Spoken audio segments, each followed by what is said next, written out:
Greetings, Pro Wrestling fans, and thank you for joining us at the Pro Wrestling LookBack Podcast for another edition of the Pay-Per-View Look-Back Show. On tonight's show, we're going to look back at Armageddon 2008. I myself, Nick, am sitting here with... Donovan, Donovan. Your boy Younger. Yeah, boys, I think it was a pretty good show. You want to dive right in?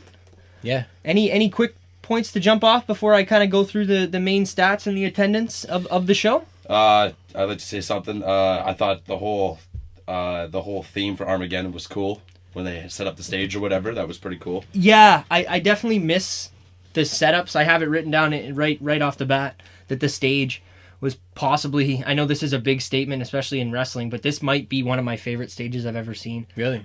Yeah, this was the first time I had watched this pay-per-view because I kind of got out of wrestling at this time, kind of being in early high school and stuff, and switched into, high school stuff, other things and whatnot. But I definitely enjoyed this stage. It was a really good one. Good point to bring up there, Younger. Anything for you, Donovan, right off the bat? Yeah, you know what? I think we kind of talked about it earlier. I think we all weren't really watching live at this point in time. Yeah, so it was cool to look back. It's a nice one for us to check out. I enjoyed the show. I love Armageddon. I kind of missed it. It was a good... I think they did it around December. I want to say around Christmas time. Christmas, right before the New Year. Yeah. It's a good pay-per-view. I remember the classic Hell in a Cell, 6-man Hell in a Cell from, I think, 2001 with the guys. And it's just good pay-per-view. I miss it. Yeah. Like I said, I definitely enjoyed it, and it was cool to look back, as we do, with a show that we kind of missed in our wrestling watching, over the years. It was good. I myself thought it was cool just to see some different matchups that, I don't know, typically I myself didn't see. I mean, they might have been more prominent back then, but there was some. I mean, John Cena and Jericho together is one that stands out for me a little bit with this specific pay-per-view, but yeah, I'll go right in. It was Armageddon 2008, like we said. It took place at the HSBC Arena in Buffalo, New York. Attendance was 12,500. It was on December 14th, 2008, and at this time they were doing the ECW as well, so it was a Raw, SmackDown, and ECW event. I had a little note just before we jump right in. It was nothing major, but kind of something we don't see a lot now in 2018, but there was 193,000 pay-per-view buys, and I don't really know what that translates to in network buys and stuff like that, and I know we're not really numbers and metrics people on the Pro Wrestling LookBack Podcast. We're more of an opinion-based stuff, but I thought that was just a point to kind of point out. Yeah, like you said, I remember there was something also online that somebody rated this pay-per-view like a 10 out of 10, right? Yeah, it was a Canadian website, which, I mean, we're not going to be biased here, but it was just a Wikipedia source, so I don't want to... Yeah. We'll get into ratings after. I mean, it's an interesting point, though, to talk about, yeah. For sure, yeah. It was just something small, and, I definitely thought it was significant for the time, and now where we are today, however many years later, 10 years later, I guess, in 2018 now, with the network, it's just a bit different. Anything else from you guys? Ready to get into the action? Yeah. The first match was... a bit of an odd choice after it was all said and done. It was the ECW championship match. It was a non-title match, but Matt Hardy was in there against Vladimir Kozlov.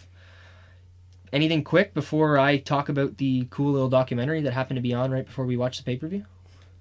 I'd like for you to get into the documentary and stuff, yeah. Yeah, I mean, there was something that was on the network kind of right before we had started to watch the pay-per-view. It was really weird, the timing. I always say that the wrestling gods are out there when you're looking back at stuff, but this had popped on, so we kind of paused the pay-per-view and we watched this little network, Where Are They Now, for Vladimir Kozlov, and it was cool. It kind of just put it in perspective to see, I don't know, like they say where he is now, right before we watch one of his matches from 2008. To see him doing movies and working out like a machine that he is now, and the success that he used in WWE to... Grew a big ass beard. Yeah. Which he said that he wanted to keep too, if he ever did come back or whatever. Absolutely. So.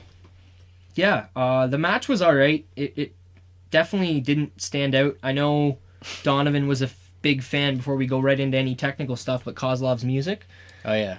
Love the Kozlov music. Yeah, you guys might have picked up on the music at the beginning of the show. We figured we'd do a little bit of a tribute to Vladimir there. We have to. Yeah, it's great. Just with the show fitting him, he did pop up later in the show as well, so he did, yes. It's fitting, Any major points for you guys? before I kind of it was a weird point out anything It was specific? a weird matchup. I mean, I don't know if I would have chose it as the opener myself. Young, what did you think of it? Like, it was kind of a strange I was match. opposite. I actually thought it was a great opener, Oh, yeah? but then I found out when it wasn't a championship match halfway through. And I was That like, kind of what? changed your... That kind of changed a lot, but whatever. It was a good opening to start the pay-per-view in my eyes. I didn't know that Kozlov was that big of a deal back in the day too, though. With all the runs that he was getting and stuff, so that was pretty interesting to see. But no, in my eyes, it was a good matchup. Back and forth, you know what I mean? Classic Matt Hardy, you know? Always outside of the ring doing classic stuff, you know what I mean? Throwing people into the posts. A lot of stuff to the ground, you know? But other than that, yeah, it was a good match. Yeah, the backstory seemed alright too. I know there was a little promo, and at least there was some story with the opener. I don't remember specifically what had, transpired to lead up to this match, but I'm sure, it was okay. Match-wise, I just don't think it was the best to we just got to jump on the ECW storylines eventually. That's true too. We'll have to maybe look back if the ECW had some pay-per-views in the time that 06 to 2010, I think you said it was, that they ran that brand. It would be cool to look back at some of those pay-per-views as well, maybe, if they did, Wait a minute. You know what? Now that ECW we're getting only to talk about it, I honestly believe that Kozlov was like a SmackDown guy. I don't think he was an ECW guy for long, because during the build for the main event, we seen he fought Triple H for the WWE title. Yes. Right? Yes. That's right. You know what? I think they did. They might have even mentioned it in the beginning. So maybe that's why it was non-title. I'm not 100% sure, but I do. I think I think it was like I was gonna say Matt Stryker and Todd Grisham were on commentary for this as the ECW commentators, and one of them mentioned the fact that it was a non-title match because it was Kozlov's first match in ECW or under the ECW banner. Right. Cool. I guess sense. that's what they were kind of referring to it at the time. I had written down that Matt had a nice side effect, kind of a classic move he's been doing forever. Nothing crazy. I thought his gear was kind of cool. It was different, purple and black. Nothing too, crazy, but definitely different. Kozlov with the win. Any honestly, I wasn't too surprised by that. As soon as they mentioned that it was a non-title match, I kind of figured he was going to get the win, just because I remembered the momentum he had, and he had I don't know if he was still undefeated at the time, but I remember he had like a whole undefeated streak that they really were throwing out there a lot. Yeah. So when they said He was non-title, getting pushed a lot, it seemed like, eh? yeah, He was getting pushed a Well, lot. Yeah, like you said, if he was fighting Triple H for world title opportunities, then he was definitely, not in the background or the shadow of anybody. not at the beginning at least. Yeah, exactly. I definitely don't think, like we said, that this should have opened the show. I kind of had thumbs down for WWE for that choice. I mean, again, opinion based here. This is totally, opinions of three fans that love pro wrestling, and we're just looking back, especially looking back at a show that we didn't get a chance to see. It was good, but the one thing that I thought was weird, the fact that Kozlov won, he was pretty dominant the whole match, and I don't know if that's something.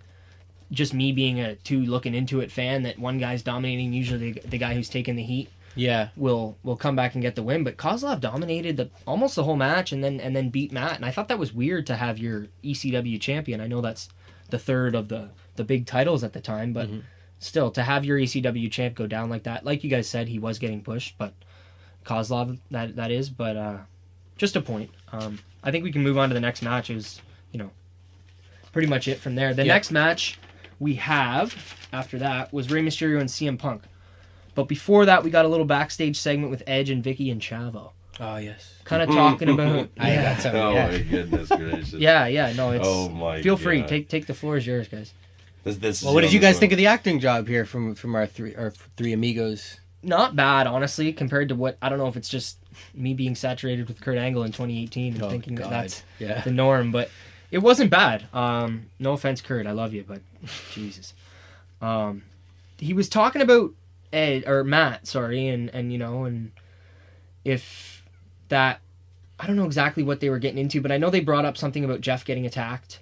Oh yes, because Jeff Hardy was attacked at his hotel. Yeah, sorry, not Matt. It was Jeff, and he got attacked, and Chavo was really saying, "I know that was you and Edge, that was you," and she was kind of giving him the no, that wasn't. And I know you brought up a point, Zach, about Chavo being fired if he didn't follow out Vikki, because she was asking him to go Pretty sure get there's a coffee. storyline that happened back in the day where he had to start following some of her rules, and then Or he if was that gonna be didn't let do that, go? yeah, I think he was going to be let go, if I'm not mistaken. Yeah, I'm I not mean, mistaken. it would Yeah. make sense as to why he was, going to get her coffee and, following every word that she had to say. But nothing crazy. There was pretty much just a very, him very just interesting asking segment. questions and not getting answers. Yeah. Yeah. Nothing special. Yeah, I agree. And quickly after that, before we head to Mysterio and CM Punk, we had Eve Torres with Hornswoggle and Finlay. Nothing to talk about really here. Just a backstage typical promo. Finlay kind of talking to Hornswoggle. I know Hornswoggle whacking Donovan's Eve not in the a- ass. I'm not a fan of Hornswoggle, no. I'm surprised we didn't get a mention of the Shillelagh during this promo. Yeah, I think we have enough to say about the Shillelagh coming up in the show later. But moving on, we had a number one contendership tournament that I thought was kind of weird. Not weird, but weird coming from a fan nowadays. We don't really get stuff like that. We kind of get number one contender matches just thrown at us, like Very rare. But I remember the last one I could think of, the New Day. I mean, it made sense at the time, but the New Day had a tournament to see who would challenge them for the tag titles. yes, with their super long title Yeah, reign, exactly. Their long title reign that they had. I just think it was cool. They had William Regal, I guess, was the champ at the time. Yep. Ringside with Layla. Shout out to Layla for no reason whatsoever. But yeah, it was decent. They had a good little handshake at the beginning. Respects for Mysterio and Punk. Two baby faces going at it, and also maybe a little nod to Punk's ROH days, where they used to shake hands at the beginning of every match. Of every It was a match. thing, like code of honor type of deal. Absolutely. Before we go right into it, just quick little thoughts, because I kind of like to sometimes go off topic a little bit when we go into each match and just get a opinion of one of the wrestlers. But thoughts on Mysterio, Younger? Very interesting what he actually came out with. First of all, I mean him in general, not even just tonight. Just kind of just your tonight, thoughts just in on general? Mysterio in general. Is this a guy that you've been a fan of? I've been a fan for of a long him time. for a long time. Like I said, my favorite wrestler of all time is X-Pac. Ever since when I saw him as recently on the WWE Network, we were going through like old videos and I saw him as the 1-2-3 kid. Yeah. And that was pretty cool how when he beat Scott Hall and they gave him that chance or whatever. But I just like the high flying type of guy. So I've always gravitated. Yeah, that's to you always as well. got my attention. Always. And he's a small guy. Like I'm a small guy too. You know what I mean? So it's pretty cool. It's cool seeing stuff like that. For but sure. yeah, I've always liked him. I've always liked his wrestling.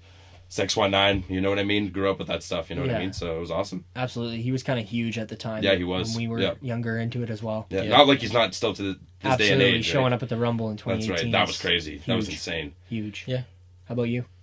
My thoughts on Ray? Yeah, Ray's amazing. I don't know what more I could say. Especially, going to him and Punk, I know they've had a lot of matches that I've really enjoyed over the years. I just think the chemistry is great. They work really well together. So I was excited for this one. And but back to Ray, yeah. Love Ray. I love the gear. I'm a big gear guy. So I love how you're definitely going to be a fan Ray of always, Mysterio. what I mean, comes out with some cool gear, different gear. The stuff he did at Mania all those years with doing the Joker type of stuff, the Flash and the Avatar, all the crazy stuff he's done. I love Ray for the gear and obviously the classic matches he's put on and just the longevity. Yeah. You know what I mean? He's still around doing his thing at 40-something, right? Yeah, showing up in New Japan now. Yeah. And yeah, we'll see where that goes. I myself, it's kind of a weird thing to say. He's never been a guy that's gravitated toward that I've gravitated towards, should I say? But at the same time, there's a lot of matches that if you were to kind of make me write down my top 10 matches, I bet you Ray would show up in at least 3 to 4 of those. And that's just because of his in-ring work. It's not that I don't respect him or I don't think he's a great wrestler. He's just never been somebody that I've gravitated towards. You know what I mean? And I enjoy his matches. He's just not the guy that I'm buying the T-shirt at the merch table, But other than that, we'll go right into the match. It was obviously good. I mean, you have Rey Mysterio and CM Punk. You're gonna get a good match. Yeah. Younger, you had made some notes as well. There was a spot where Punk kind of threw Rey over the ropes, Royal Rumble style. Did you want to go into that at all? Yeah, he basically, just like threw him to the ropes, whatever. It was just like a normal play, what they usually do or whatever. Kind of Rumble style over the top Rumble rope, stumble, but then he landed on the ground. Yeah. And then he landed on the ground, and then he jumped over, and it was like me and Donovan were in the room at the time. I think you were inside. Yeah. And he almost caught his right foot on the rope, and he almost went face first off the ground. Luckily, it didn't happen. He didn't really catch it. Like, he cleared it, but it was close. But when he landed, he smacked Mysterio pretty good on the ground. Wow, so. yeah. I did step inside for a second. Yeah, it was just crazy kind of seeing stuff like that. It was just pretty cool. Pretty cool. There was another thing in the match I remember, and Punk had Ray kind of tied up in the corner, got him down, and give him some nice front face kicks. You remember that? Oh, yeah, me and you were both yeah. kind of really enjoying that. That's right. Totally. Great match, back and forth, though. Really yeah, back it and was forth. pretty fast paced too, and in the ring a lot as far as I can remember. Yeah. And like you said at the beginning with the Code of Honor, they did that at the end too. Like, oh yes, yeah. So yeah, because CM Punk dropped him with that. Yeah, well, we had a really nice finish, kind of 619, and I think he kicked out maybe after the 619, and then Punk eventually got him up for the GTS and hit him with a super stiff GTS that we did see Ray get a little bloody from after. We think we broke him. We think he broke his nose. I'm not too sure. Trying to get the information later on that, but big up respects to Punk for picking up Ray and kind of dusting him off and making sure that was okay. I think it was perfectly okay in a kayfabe kind of sense as well with them both being baby faces, I believe, in this match. Yeah, and it kind of worked. And I know it's the show and I get it, but I you still want to have that sometimes, and I think in this scenario it worked perfect. The only other little thing with this match, without a doubt, I think we would all agree, this should have opened the show. Yeah, I kind of said that right away because it was, like you said, so fast paced, and the crowd was like super into it too. And it's a tournament, and you have Regal ringside, and there's a championship involved, and this, to me, you could have easily flip-flopped these two matches around. I agree completely. And it wouldn't have, it would not have hurt the Hardy match, one bit. And that's just a personal little tiny gripe about, switching an opener. Well, the championship wasn't involved, but it was for the number one contender. Yeah. Right. Well, I mean involved in the sense that it was outside the ring. Yeah. It was there, and obviously this was a tournament that had been going on for weeks prior to, you know what I mean? Yeah. We didn't see these Raws leading up to this pay-per-view, but this was obviously something that was significant enough to have culminate at a pay-per-view. Why not start the show with that? Just especially a small, with the two guys you got, like, what I mean? Punk and Rey Mysterio. Those are great, music to hit to start the show. It's a small point, but it's something that helps in the long run. And I mean, it is just an opening match of a 10-year-old pay-per-view, but that's what we're here to do. We're here to break that down and kind of give our opinions on what we thought should have been or could have been, or Yep. Next segment backstage after this match was Jeff Hardy with an odd promo. Very Bray Wyatt-esque. Had some green light shining on him and some face paint. I thought the face paint looked good, and I don't know if it was just the promo, but it looks better than it did when he came out for his match later. Yeah, it might have been pre-recorded or something. That's definitely possible. Because he was a little different. Didn't even think of that. But any quick points about this? Do you guys? I know obviously we're Jeff Hardy fans. I don't want to get too much into Jeff before we go into the main event later. I enjoyed the promo. I liked it a lot. I thought it was cool. It was Jeff being Jeff, unique and weird and trippy with the green lighting and the face paint. He was in like some type of boiler room or something. Yeah, that's what I mean. It was very Bray Wyatt-y. Yeah. How about you, Younger? I know you're a fan of Bray Wyatt in general. So. Yeah, I'm a huge fan of Bray Wyatt. But it was pretty interesting. He was kind of, on that little like freak side, Yeah. So it was pretty cool. I haven't seen him do any like little promos like that. So it was pretty cool to see that. Mm-hmm. So, but leading him to the match where he said he's going to win and all that other stuff, it was pretty cool. So yeah, I've always liked him too. Like you said, we're going to get to him later on, I guess, for the main event, right? So yeah, we'll definitely talk more Jeff Hardy later on. The next one after that, we'll go right into it. It kind of had me thrown for a loop. This one's an odd one.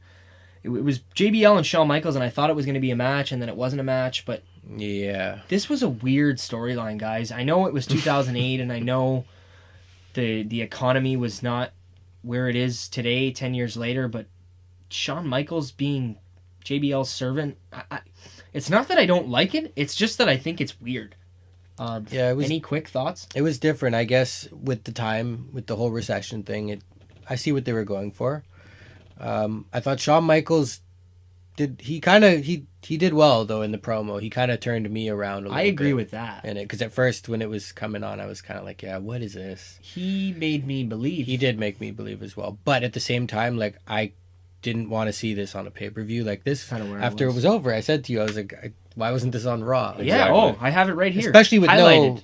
Why do this on the pay-per-view? Yeah. This to me is a Raw segment. Mid 9 o'clock, 9:30 Raw segment. That's totally what I was thinking. So it's not even that. 8 o'clock, 8:30. Well, I mean, not even. Yeah. I don't even think they could open the show with this. Oh yeah, I agree. Actually, you know what? That's so true. I don't even know. Yeah, I totally. They would though. I wouldn't be surprised. They could. Definitely different though. They could. Definitely different. It was odd. Did they have a match down the line? Yes. I can remember that. I wouldn't mind seeing that. I don't know if we'd look back at it. We'll see where we get in. I feel like it might have even been at a Royal Rumble, like following this. Okay. Yeah, I would definitely be interested to see that match. If I had to say something positive about this segment, I really enjoyed the lack of music at the end. Shawn Michaels leaving the ring. Yes. Kind of with no music, and it was no commentary. It was kind of different, and if I had to find a positive in this segment, that would definitely be it. Well, Shawn Michaels, again, shout out to him. He did a great job and even convinced the crowd. We talked about that too. Like, the crowd was chanting, "You sold out, you sold out." Yeah. And so he got the crowd to boo him. He's like, "I don't care. This is what I'm going to do kind of for my family." He played it off that way as well, right? Mm-hmm. Yeah, I really he fooled us, I'll tell you that. That's what I mean. The acting was there, which isn't something, I enjoyed it's not the first thing I think of when I talk about Shawn Michaels. Shawn Michaels, the promo. He's not the... No, but he definitely... I agree. Totally agree. Came to the plate. Totally agree, especially with HBK.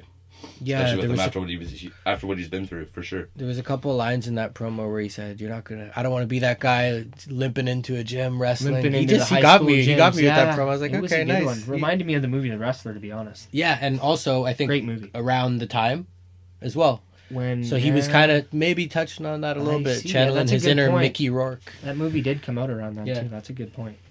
Well, speaking of promos, we had another backstage segment, which is a small point I have to bring up later, but there was a lot of segments in this show.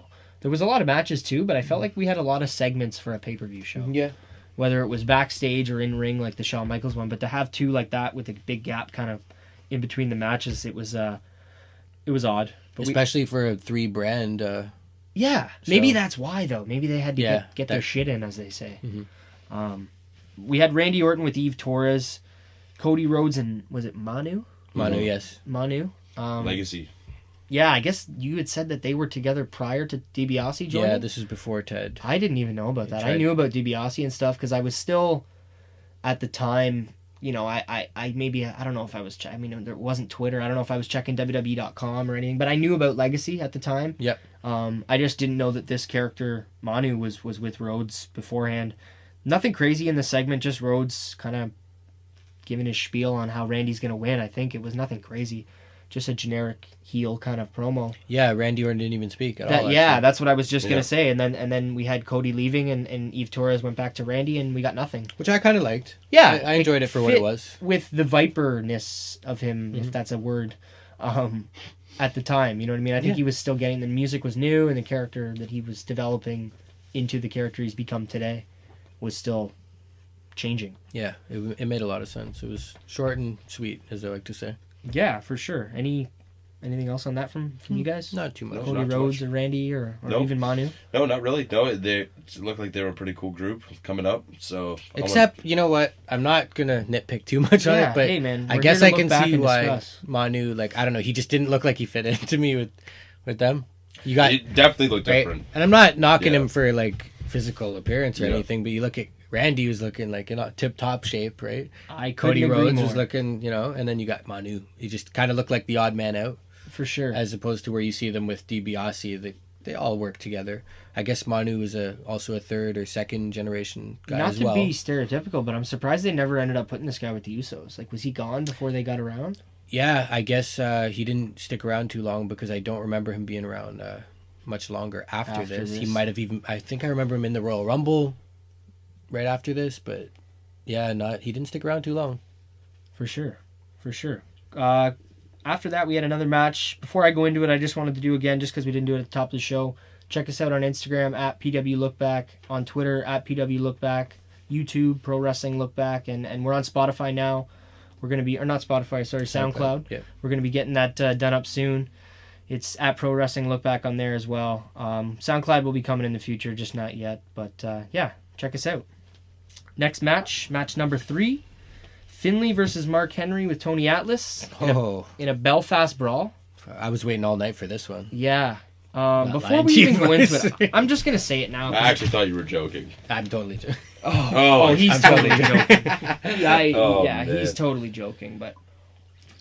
Definitely not my favorite. No, not at all. I don't know. It was weird. It was just weird. Why Belfast Brawl? Is it a Belfast Brawl because Finlay's in the match? Well, there was something that led up to it, I think, in one of the storylines, and then were they I think fighting he said in a bar if we want to first? fight, no, it was something, and he said we're gonna have a Belfast Brawl though. I remember it. I think it was yeah, one I of the think shows. it wasn't fully explained properly, but I And think yes, it's because he's Irish as well. Oh, definitely, Yeah. definitely. Yeah. So. But I think it Why had to did do he with do that? So we had Mark Henry attack Hornswoggle and give him the world's strongest slam. Yeah. And I think maybe at that point Finlay got angry and said, you're gonna attack my little son gonna or beat you whatever. in a So Belfast I want to fight you with no rules, basically. I guess. So why can't they just do that? Why can't they just have an Extreme Rules match or a hardcore Well, match? because it's Finlay and we got to throw the shillelagh and that's what we get. We got to say shillelagh a bunch and we got to... Oh, yeah, the overuse of the... Why didn't they just put St. Patrick's Day decorations all over the ring, too? And make the kendo sticks green? Like, I'm sorry, but... Next time when that I like happens, to be you call opinionated on this podcast, Yeah. and that's kind of my opinions, Well, to be completely honest. I'm sure if we looked back at a SmackDown that maybe fell on a St. Patrick's Day, we probably would have got something like that with Finlay. Oh, totally. I don't want to look back at those. We'll stay away from those St. Patrick's Day, Halloween shows. Yeah. But anyway, back to the match, right? Yeah. What did Sorry you to get too what off did you guys topic. think? Good match overall. It was kind of funny when Did you I don't enjoy it? know. Yeah. I thought it was. Really? I thought it was pretty cool when Okay. you started The trash playing with cans garbage were can. cool, I guess, but I have slow written down. Like it was Oh, just it was slow. super It was slow. kind of slow. I agree with that. Felt like we were watching it in slow motion. Yeah, I just liked it when Hornswoggle came out and it was kind of funny. You know what I mean? Just the whole distraction and then him giving him the whatever the hell that thing is called again, and then hitting Mark Henry over the head with The it. shillelagh. The shillelagh. Sorry, the shillelagh. 5 times. You said it 10 times. God, I don't even care. Yeah, there was one spot with the trash can lid where Finlay took it right on the nose. That was nice. That was good. That was the Not that I funny want to see moment I that a remember. lot, but it was definitely cool. Yeah, but the match was very slow. I agree with Tony Atlas was pointless. Yeah, he was Mark Henry's manager or whatever at the Yeah. time, advocate. But it was slow, I feel, and I think Mark Henry at this time that was how I would describe him in this run. Slow, It was a yeah. little slower, not definitely. It wasn't like the Hall of Pain Mark Henry where he was kicking ass and. I definitely You know what want I to mean? look back at some of those pay-per-views Yeah. because I'm very curious to see his run even against, I think it was Randy Orton for the world yeah, title. he fought Randy Orton. I want to Sheamus, a lot see some of those that. guys, Quick before, like I said with some of the other matches, do you guys have any opinions of Mark Henry you'd like to kind of throw out there into the... Well, yeah, Airwaves? as I said As about a whole. the Hall of Pain thing, I mean, like, that run I just thought was awesome that he did, and I was glad that he got that when he did. Just cutting real good heel promos and Deserved it. destruction. Yeah, it was good. It was believable. You know what I mean? Absolutely. And for Mark Henry to do that, I thought it was pretty telling to how good he is as a character, because, like, you go back to the whole sexual chocolate thing in the Attitude Era and him doing hokey shit with Mae Young, to be able to turn it around back to serious Mark Henry, where I'm just, hey, in everyone's 2011 or getting so, laid too. out. Yeah, the versatility of that Yeah. speaks volumes. What about you, Younger? Any fan as Not a a Mark kid Henry or guy. now, or does he even stick out to you? Is he kind of just a guy you know- forget about sometimes? Like I said, Donovan said, he was really good when he first came in. That was after when he World's was kind of done with Strongest the Man. Olympics and stuff. I don't know about the Olympics. I think he did Olympics. Yeah, stuff, Strongest but Man Strongest Man competition, stuff yeah. too. But yeah, I don't know. You can definitely tell that his knees are going, like, especially in the match. Like, I understand it was kind of slow, but I just like those type of matches because I just love it when they bring in weapons and start whooping ass with weapons. So Yeah, it's there was pretty a cool lot to of take. trash cans. I For mean, sure. they did some But cool other- trash can bumps. Yeah, but other than that though, no, I think Mark is good. I just think you just use him a little bit too much later on when they didn't really have to. But Yeah, I agree with that. Totally. I don't know. They're still trying to give him that push. You know what I mean? Yeah, I think Still he might trying to even be go the in the big Hall of guy Fame still. here at 24. For sure. Mania 34. I agree. I hope he 34, does. sorry. But yeah, shout out to Mark Henry. He's the man. Yeah, Big shout out. major Big shout note out. from the match. Other than the Mark Henry kind of pulling his own weight and doing a decent job. Shillelagh for the win. Oh, yeah. Whew, how could I forget? That's what I was saying before. Whatever that fucking thing is. Yeah. Well, didn't he break? I think Well, Mark yeah, Henry he broke one, and then Finlay got another one probably from Hornswoggle. Remember Hornswoggle gave it to him. Yeah. Hornswoggle was all over this match, but I think we were And then the broken dodging shillelagh. around him. Oh, I And could then have the done broken without it. shillelagh Finlay gave to I wanted Hornswoggle to get stuffed into one of those one of the many trash cans that were in the ring and kicked down the That aisle. would have been hilarious. Is this a weapon you guys are a fan of, or is this kind of like me in our previous look backs with the women's weapons that you feel it doesn't make sense, Oh, or dude, do you it's feel not- it fits? I guess it fits the character It definitely in a fits sense, but Yeah. I remember a lot of it being mentioned all the time. Whenever there's a Finlay match, like, yeah, you couldn't tell. 9 times out of 10, the shillelagh was brought up Even if it was a normal match. Like, I'm not kidding you. I think we could look back and find that. Yeah. Like, it was a very... Oh, no, that's I 100%. That's kind of why I wanted to bring it up, because it's something that's always there. Whether he's using it in the match or not, it's kind of like a prop that he will put at the side of the ring. Yeah, to me, I grew up with it. Like, that's kind of when I started in 2004. He came back, I think it was late 2005, and he had it the whole time, and he was kind of more of a badass than previous years as it got closer to the 2010s. Yeah. But it works for me. I just wanted your guys' opinion. Yeah, no, it works. I guess it's just the over-mentioning of it that kind of bothered me. But now when I think about it, it does work. There's every guy at times have their little thing, like the shtick. But, I mean, going back to, like, a Jake the Snake, like, they didn't talk about the snake every 5 minutes. That's true. But I get it. But I totally get it. So I'm not mad at him using it. It's cool, especially when he was a heel. Right? Yeah. Oh, no, it totally works. made sense there. Yeah, like I said, it worked for me. It's just, it's a nitpick. It's a little thing. Little funny thing, yeah. So that's what I was saying before. I agreed with you. Yeah. Same I thing. just said, it fits his character. He always had it since the beginning. So when he was a heel, when he first came in, so it fits him. I liked it. Cool. I just think I agree. It was brought up way too many times. So people are just like, okay, whatever. You have a weapon. Who cares? Yeah. You know what I mean? So, Nice. But yeah, it's Nice. good though. Nice, yeah. So decent match, I guess, other than my gripe with the name Belfast Brawl, or I don't know. Not necessary, but on to the next thing. So the next segment was the Xmas Christmas segment with kind of the divas chanting along with Santa doing a whole lot of nothing. Who was that Santa? Did I have anybody no pick idea. up on that? I was trying to the whole wasn't, time. Yeah, trying so to was figure I. it It out. definitely wasn't Mick Foley. No. Like our usual Looked like a young WWE. guy. Yeah, he was a younger guy. Who did we have come in? We had Golddust. No. The Boogeyman. Yeah, but first there was somebody else. Santino Marella. Santino Marella. Shout out to Santino. Definitely a fan from when I was a kid, being Italian myself. Definitely resonated with me. He was cool. And the segment itself wasn't much, though. We had Golddust come out. Again, another... Could have had this on a Raw. I didn't get weird backstage segments. Boogeyman with the presents. Them two talking. And then they started chanting Merry Christmas. Like, what? I know you got thoughts on this, Younger. Spit it out. Well, yeah. Give me the deets. Man. Like, first of all, when we seen the Boogeyman, it was hilarious because Santino's like, "Oh, what do I got in here for me?" And then he put his hand in there. Then came up the fucking Boogeyman, of course. And at first, I didn't think it was him. And then you guys, you thought it was someone else. I thought it was someone else. Yeah, I think it was just because he had was the different face Boogeyman, paint. but I thought it was someone else. But then after. Well, it was just really weird what just happened in that last 10 seconds, and then he opened up the door, and then Golddust is sitting there and goes, under the mistletoe. under the mistletoe. Get what he said. Wanting a kiss from Santino. Yeah, and then they came in, and then they said, I don't know what they were saying. They said something, and then they all started saying Merry Christmas, or singing Merry Christmas, and very weird. Interesting. Definitely a Monday Night Raw type of segment. Again, the pay-per-view definitely had its ups and downs with good matches and weird segments. Yeah. Right after that, though... Especially with the Boogeyman. He is fucked. That's I feel like that's a classic Boogeyman thing to do, though. Like, did he not wrestle a lot? I don't remember seeing him wrestle. I saw him wrestle a lot Like when he once or first got... twice? No. When he first And got every brought time he in, used bro... to beat someone, he used to this guy- spit worms in people's mouths. This guy had, I remember- I know about had that. promos for weeks. I remember And the then- build-up, actually. And then I remember squash watching matches. that. Like, he was built up for a bit. I don't think he ever got a title run, because I don't know if it clicked the way that Vince or Kevin Dunn or The whoever... build-ups were actually cool. Whoever was running it at the time. I Like, remember that. I definitely don't think it clicked once he was actually having matches.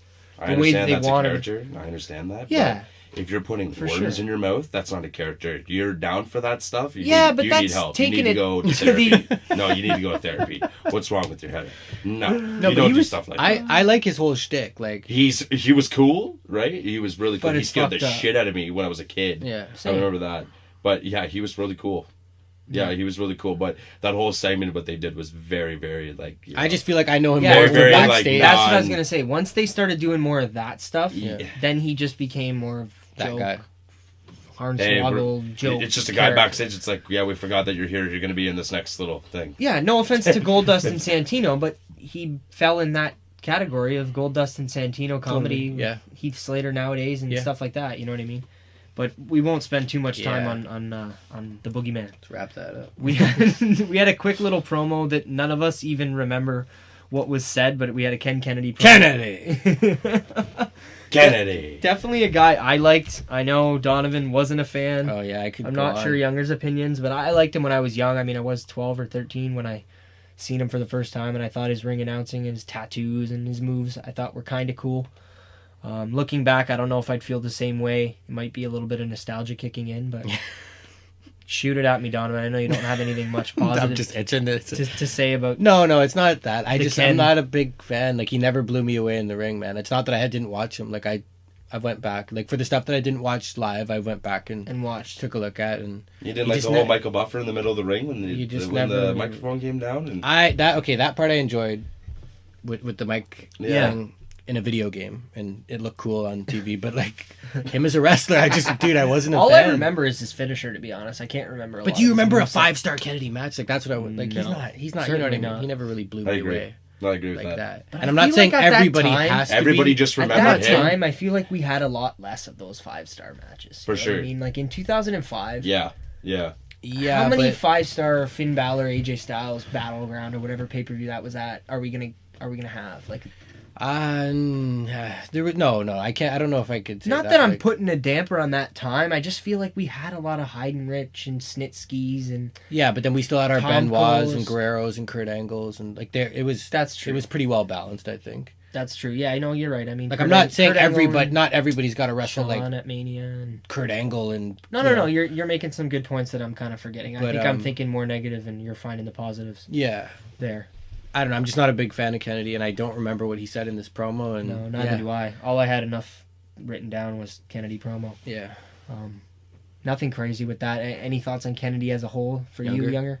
No. I think everyone just kind of remembered him at my day and age. Like, well, we're all pretty much the same. Yeah. But remember him because of his voice. Like, you know what I mean? He used to do that thing on the microphone, and I think that's why everyone just liked him. Yeah. And I think you mentioned, Donovan, that he might be getting a gig now doing boxing or something of that nature. And... Yes. I know I heard something about him doing a ring announcing for a boxing promotion. So maybe, good for him if he can get into that. I mean, he's definitely got the voice for it. Definitely. All the best for Mr. Ken Kennedy. Next up was a pretty cool match. Probably overdone, but decent. Randy Orton and Batista. Evolution.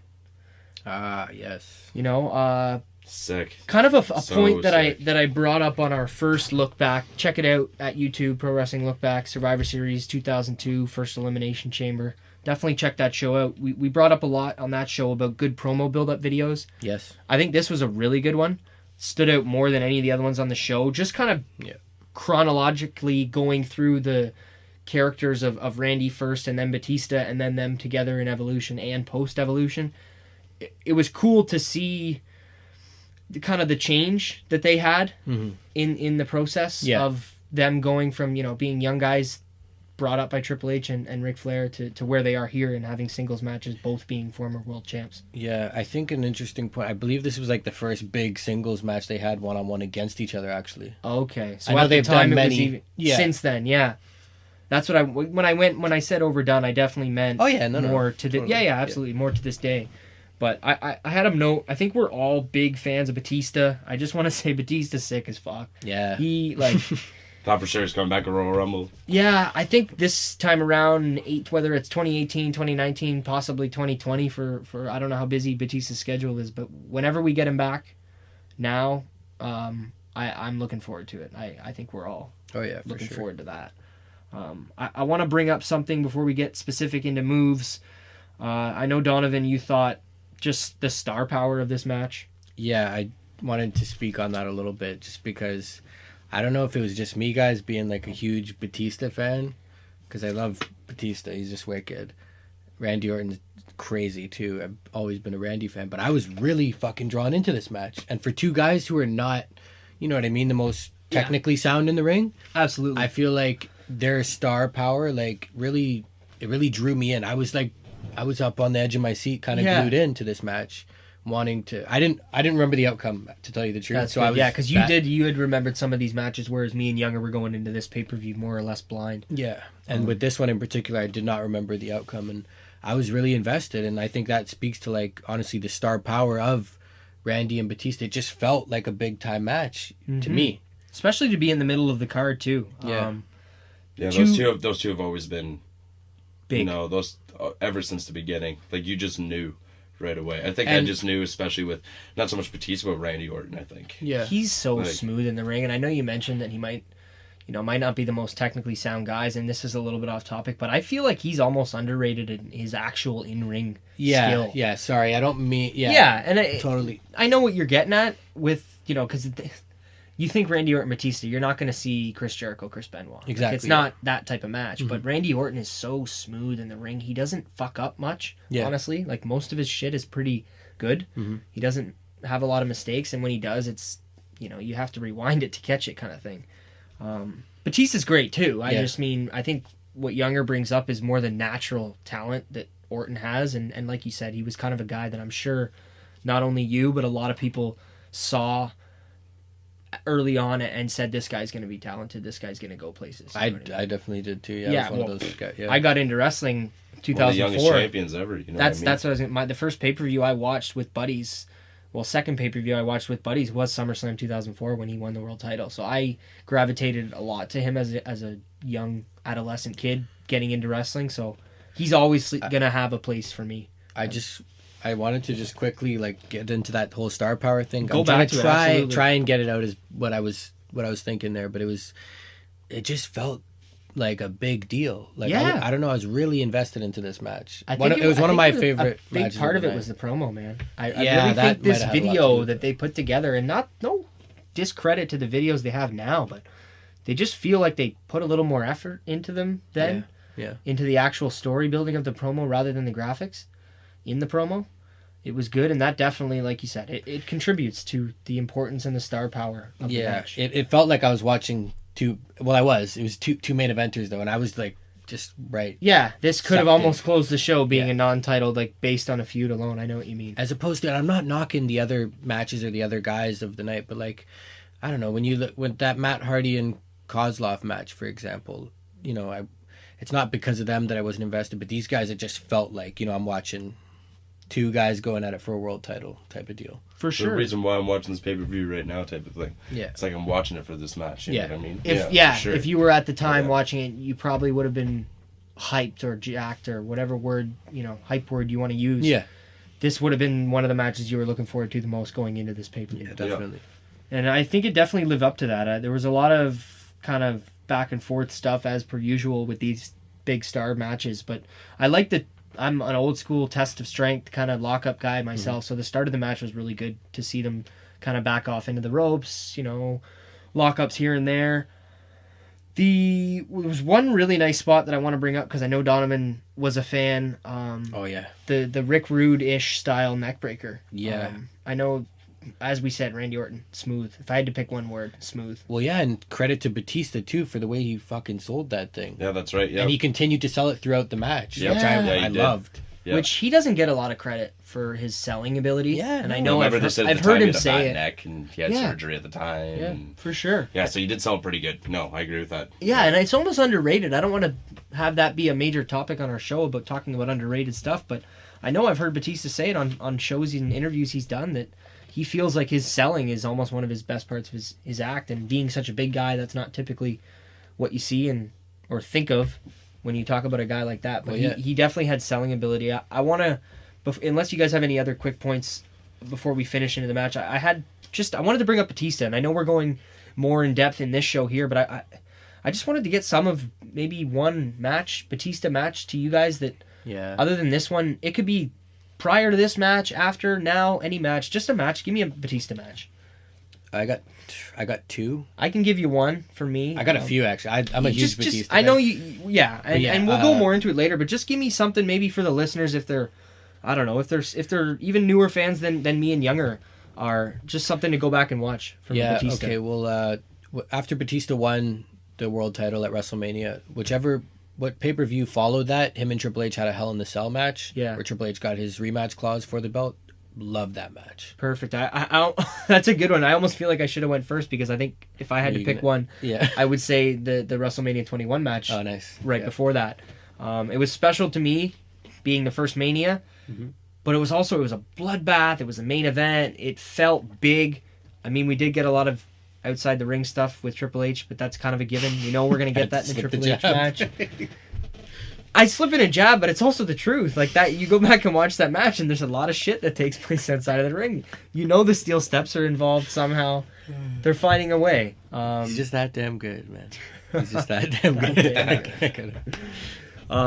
Any match for you, Younger, of Batista's in his career? No, not really. That you can think of, really? He's not a guy that stands out for you? I just can't really think of any matches. I forget. I got another. Can I just throw another quick one in there? For sure. I know. I also just thought Batista was an awesome heel. Like, I remember there was one, it was him and Ray. And come on, look at the size difference between a guy like Batista and Ray. And, I mean, he just beat the living hell out of him. Like, they had to stop the match. Yeah. Random, but that was another one that I really liked. Speaking of him and Ray, and I don't want to get caught up on Batista too long. Yeah. Again, I've heard him on interviews, and he says if you were to ask Batista what his favorite match of all time is a house show match he had in Mexico with Rey Mysterio, which I wish we could get our hands on that, but maybe one day. Maybe. I don't know if it's ever been on footage or was on footage, but you know, sometimes that's kind of what happens in pro wrestling. The best stuff is those little shows that you get to be a part of. I know we're looking forward to going to a show coming up in the future here in March in Oshawa. So we'll definitely do some kind of show or some kind of look back about that show. For sure.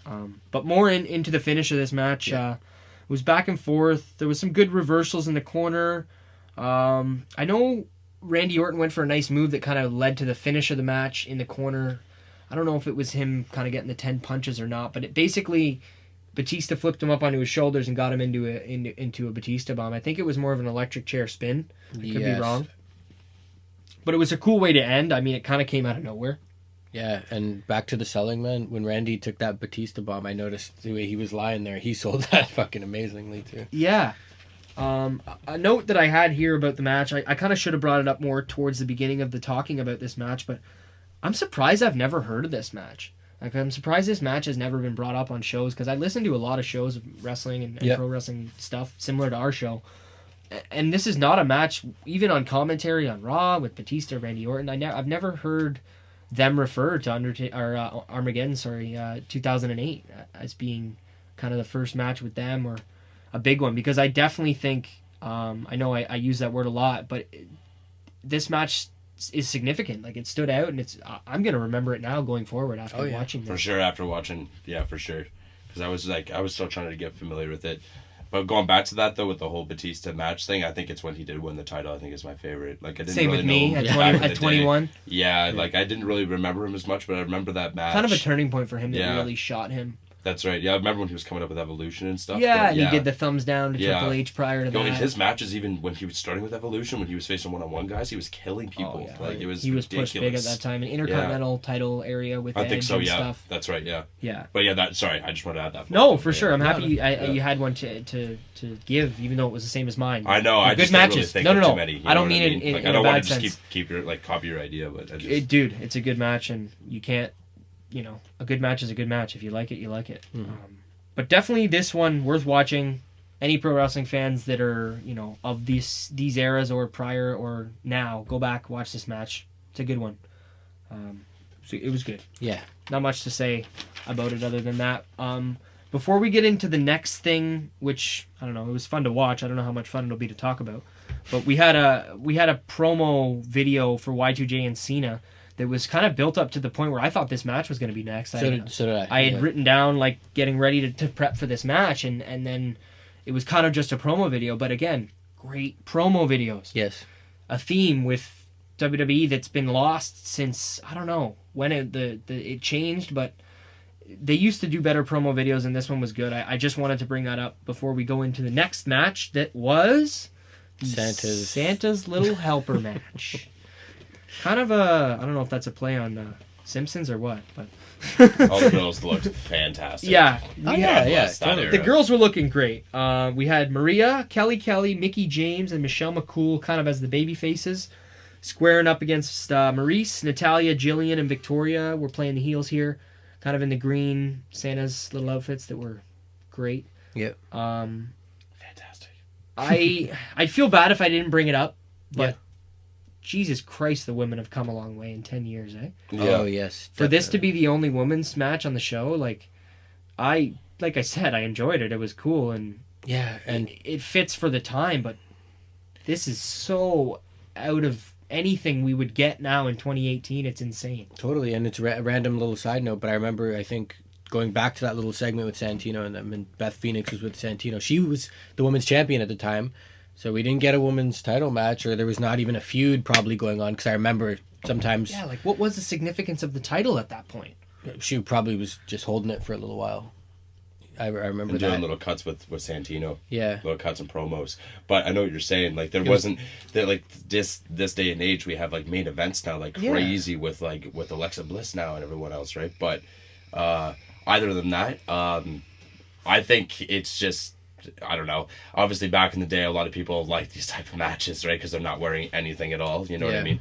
But it has come a long, long way for sure. And it's only been 10 years. Yeah. 10 years seems a lot, but it's crazy what's going on now with the women's revolution of this day and age. Yeah, we might. It's really, really. It's nuts. Actually, I don't even know how to explain it to be honest. Yeah, I can't even. It's kind of crazy how put it into much my head. it's Like, changed. It's a great thing though, because frankly, I don't know if you guys would agree with me, but I think that there's, I don't know, a lot of women on the roster that can wrestle as good, if not better, than some of the men on the roster now. Yeah. Sasha Banks and Bayley and Charlotte, and who knows about Ronda Rousey. We'll see here in the later stages of 2018.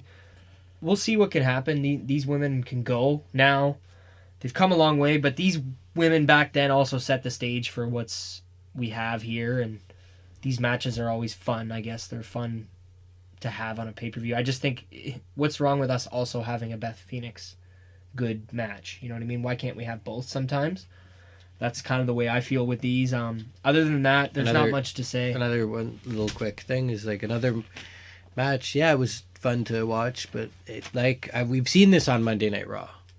We've seen this on Raw, and these little women's battle royals. And Yeah, so again, not that this might be a theme a little bit in this pay-per-view for me, but like another thing that I could have done without, could have seen it on Raw. Yeah, but would you, this is obviously going to be, I don't know, a different type of question, but would you rather have this show have no women matches than that? Almost, yeah. Really? Honestly, yeah. Well, they're adding it because I think it was the middle of December. Yeah, it was Christmas time. It made sense. Right. But Raw, I mean, we got Raw. We got Raw for that, though. That's what I think. I mean, yeah, that's just my opinion. So you'd almost rather have... Yeah, you know what, They're going to you put the could women in there like that for well, nothing? yeah, because, dude, I mean, going back to this era, I remember watching pay-per-views with no women's match. Like, it wasn't unheard of. It's not unheard of at all, yeah. That's a great point. I had too much commentary written down. I don't know how many guys were on this. I feel like they had all 6 Oh, yeah, I remember announcers that. talking there. And Todd Grisham had a couple weird comments. Oh, I've seen her. I don't know what he was talking about, but...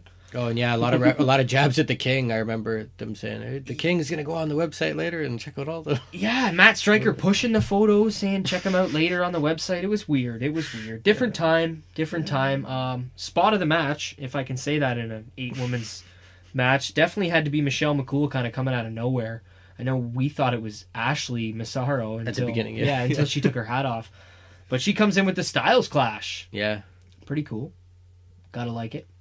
She was allowed to do it. It was definitely the moment. Well, it was cool how she got in because she didn't do anything in the match, and she was just outside of the ring the whole time. And then I think it was wasn't it Kelly Kelly? No, it was Kelly Kelly or Mickie James, and they went to go to the ropes, and then she tagged herself in, yes. so she didn't even do anything, right? So, but that was her character back in the day. Playing up to her heel, yeah. But yeah, like you guys said, AJ Styles Clash, God bless that move. Yeah, hey. So cool that she got to do it. I thought that was going to be it. And then we had Great Khali's music hit. Kind of fucked up, kind of weird. Yeah. Any thoughts on that, guys? No. Any thoughts on Khali in general? Like, do you guys like this character? Do you think WWE as a whole would have been better if Khali was never introduced? Or do you think I think he was a good addition. I think for what he did? For sure. He was an attraction, you know? He was supposed to be the new Andre the Giant, I think, for the new... attraction. Yeah. You know what I mean? His the new matches, Andre. though. Like, I know they have Big Show, but... No, he's not... Tactician. I don't go back and watch Khali matches, definitely, right? No, I'm not watching any Punjabi prison matches any day now. Yeah, it was an interesting little thing that what they do, the kiss cam. Yeah, they brought out the kiss cam with the weird guy that was kind of subbing in for or not subbing in, but he was Khali's manager at the time. I don't remember much of him. The guy with the sideburns and the long hair. Didn't really fit, but went in for a kiss on Michelle McCool. She jetted out of there really fast. They got Mae Young to come down. Yeah. Instead of kind of Khali kissing the three girls, they got Mae Young to come down, and she kind of got all over him and kissed him, and he was spitting. And what the fuck was this segment, guys? Like, what the hell is this shit? Like, that's what I mean. See, how do you have a pay-per-view that has a build-up and a match like this John Cena Chris Jericho match we're going to talk about, and the Randy Orton Batista match we've already talked about? How do you mix match this shit? Well, I'm wondering who rated this pay-per-view 10 stars. Because, not knocking the pay-per-view, I enjoyed certain parts of it, but it's not a 10-star pay-per-view Certainly at all. not. Like, Certainly not. Or however you want to rate your pay-per-views. Yeah. Right? Let's move on, because, frankly, Khali's Kiss Cam segment doesn't deserve much more than we gave it, unless Younger has some thoughts. No, not at all. All right. No, not at all. Let's keep that moving. was just a little too much for me. Great, because I think the next match is possibly my favorite on the card. Yeah. I really enjoyed this John Cena and Y2J match for the World Heavyweight Championship.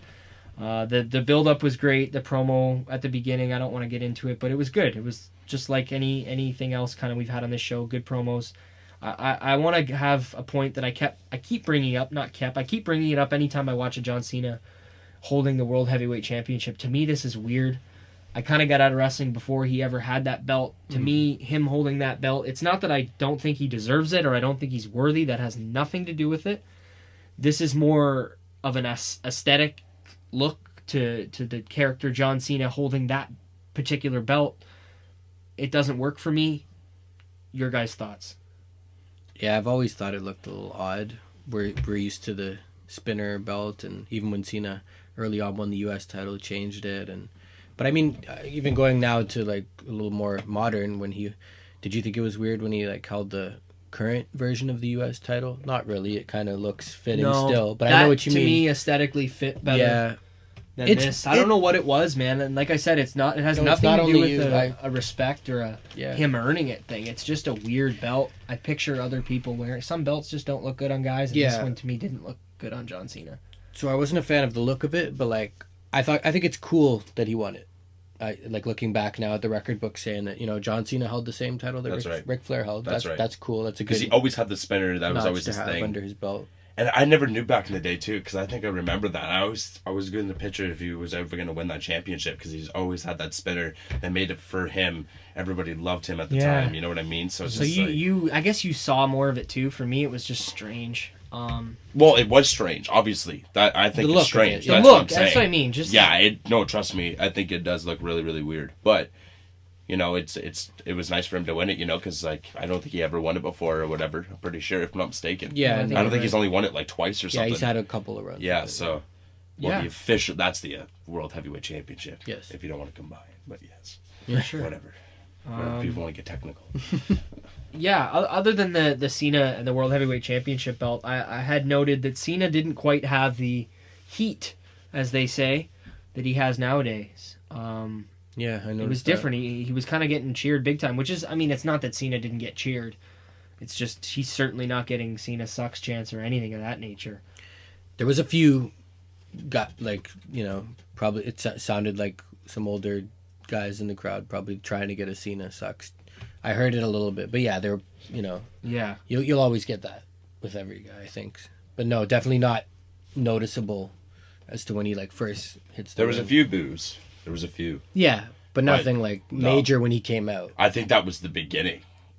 Yeah, this is kind of when it started, I think, because at this point, just it was the end of the year, so we're going almost into 2009. Yes. So I think it was around 2009, 2010, because I think I heard in 2010 people started to get sick of him. Yeah, I think that's what I heard. Because I mean, he won his first belt in 2005, so we had already had him for 3 years at this point. And I don't know. Yeah, I think you're right. Nothing crazy other than the before we go right into it. I just wanted to point out. Did you want to say something? No, I had nothing major. So to go. I just wanted to ask you guys a quick question about this match and Cena. I wasn't I enjoyed this match, but I wasn't really blown away by his performance. Now, I'm not knocking him at all because Cena has had some fucking classics to me, right?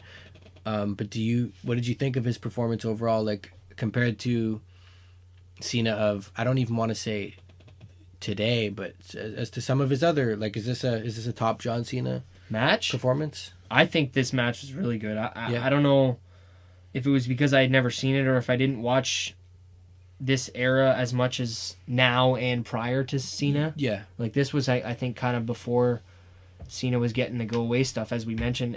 I definitely thought this was a good match. Yeah. Anything for you, Younger? No, not at all. Just classic, classic Y2J, classic Cena. I've always seen those two in the ring for a long, long time. Nothing really stood out. No.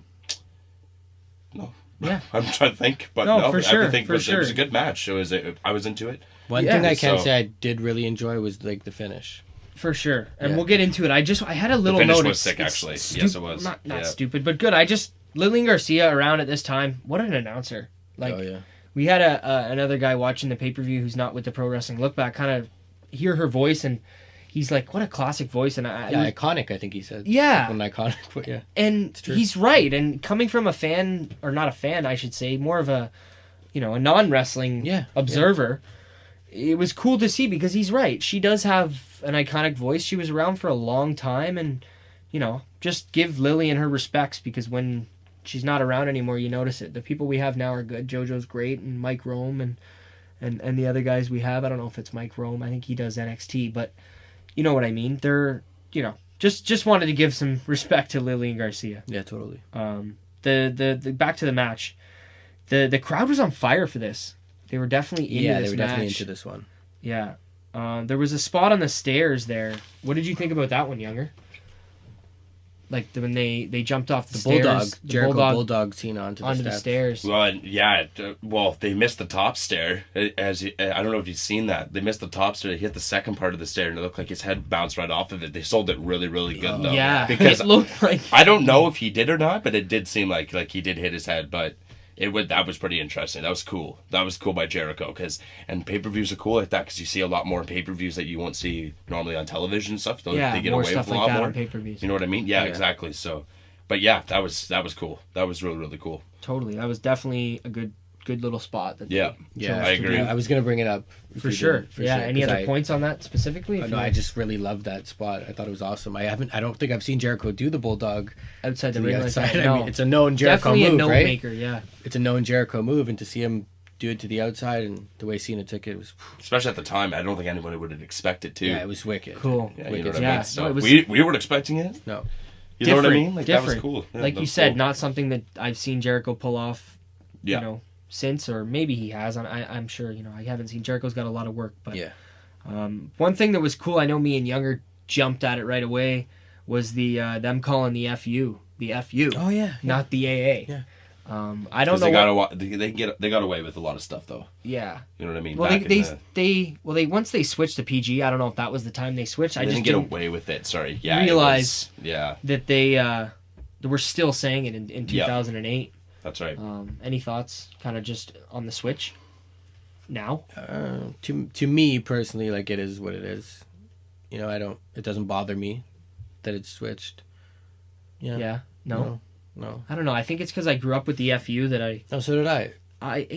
But I no. Okay, if you're gonna ask me, I'm used to it now, but I really still don't love it. But it's a name of a move, and it doesn't bother me. It's like with things. Chris Jericho and the Walls of Jericho. What was it called before? It was called something else. The Lion Tamer. Yeah, right? WCW. And I know it was a little different, I guess, the way he locked it in, but it doesn't bother me that much. I'm not for sure. Yeah. Yeah. So speaking of that, we had Jericho go into the Walls of Jericho. Yes. The Lion Tamer, as was in WCW. I think Cena reversed it. Quick reverse. It was a nice reversal. Yeah. Underneath the legs. Yeah, exactly. Yep. He went right underneath the legs, flipped it into the STFU. Which you can't say anymore either. Yeah, which they're still referring to. And god damn it, he locked it in for once. Holy shit, I was fucking surprised. Yeah. Headlock and everything, man. It was fucking real. Right around the throat. Yeah. Not like which this we do not get open bullshit that he does now. And I'm not the only one who thinks that. Shout out to Stone Cold Steve Austin and his podcast, because I've literally heard him say a million times, Cena lock that shit in. Yeah, that's like, right. What the fuck? That's right. Yeah, Stone Cold. I know you're listening. Go back and check out this match, because you'll enjoy the way that he locks it in. That's for sure.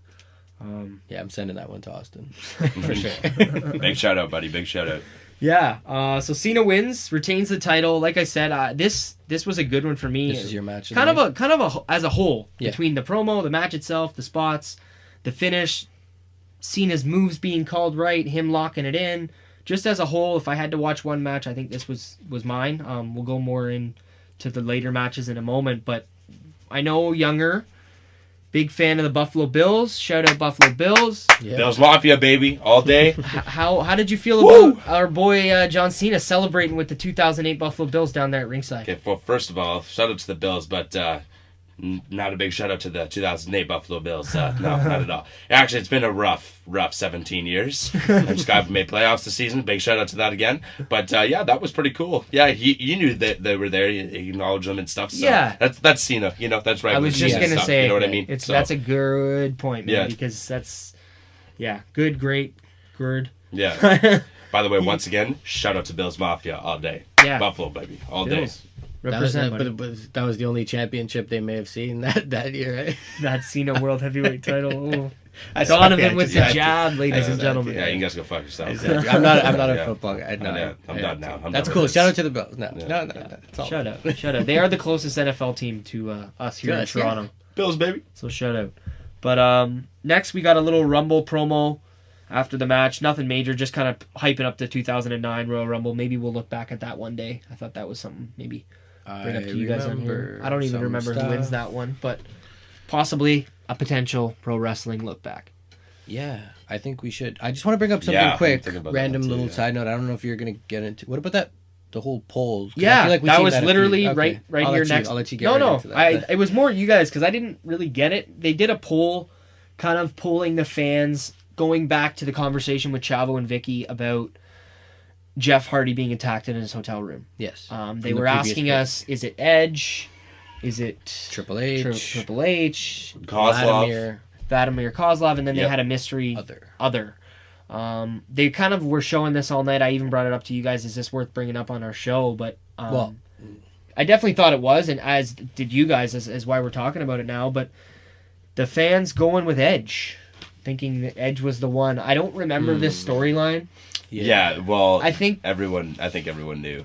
Yeah. There was a storyline that was building up for it, and there was promos that were cutting around, and they were talking about it, and you know what I mean. There was a little feud going on. So, and as you can tell, the fans voted. I think it was like 75% yes, and the other ones voted like 6% Triple H, 7% Kozlov, and then other was like, was it 3% or something? Something small. Yeah, it was something. I don't know. I guess now, watching the build-up for the main event match, that was the obvious choice for the fans to go with, because what happened, it was a match, it was Vladimir versus Triple H, and Jeff Hardy originally was supposed to be a triple threat. Yeah. Jeff Hardy was attacked earlier in the day. That's right. By someone, right? And Edge made his return that night and won the title.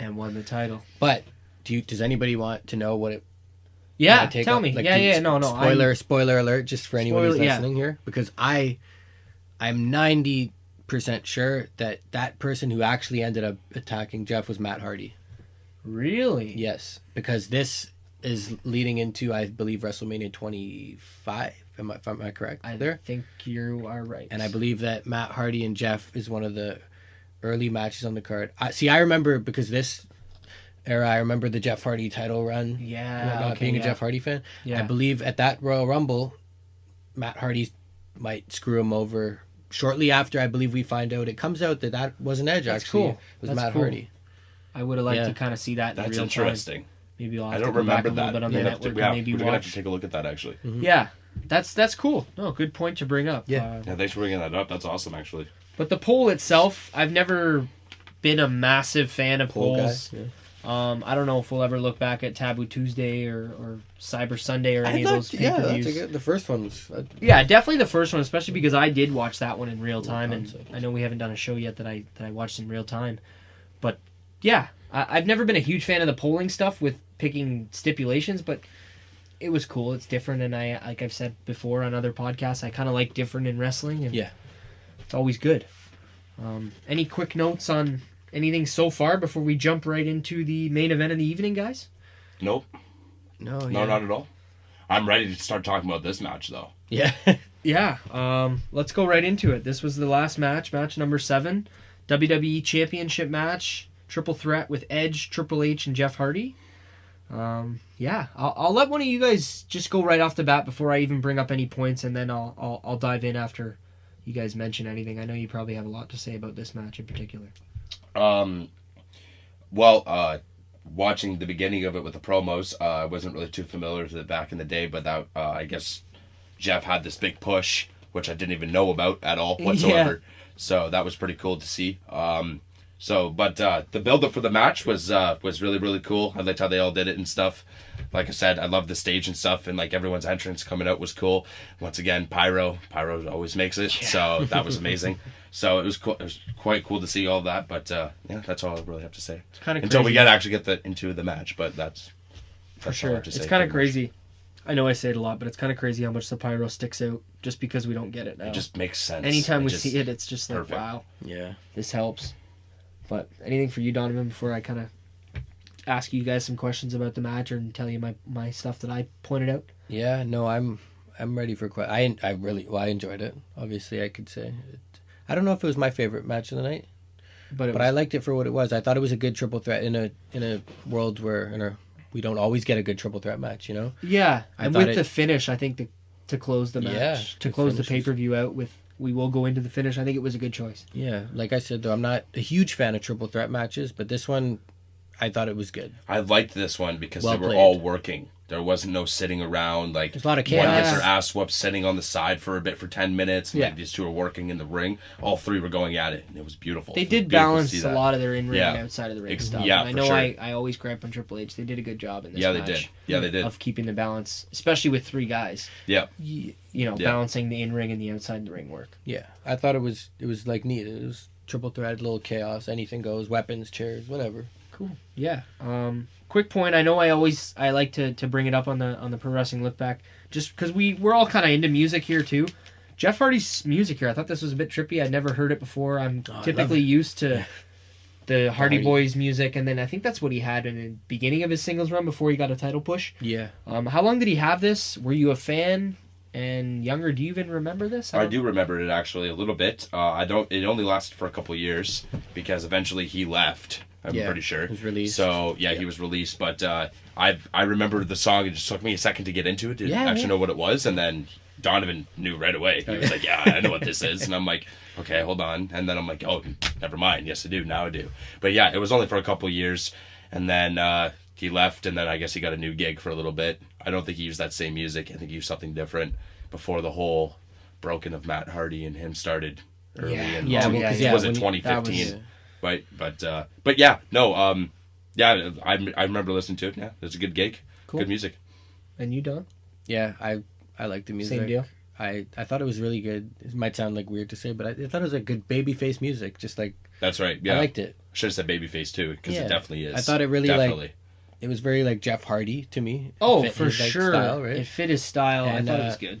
Random note, but I remember like playing a wrestling video game and hearing this music a lot.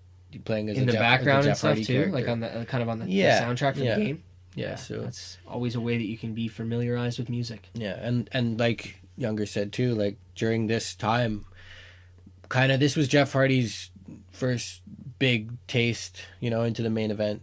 Yeah, like, he'd had opportunities, but this time he was really close around this whole era, and later on he would go on to have world title run and maybe another run with the WWE title.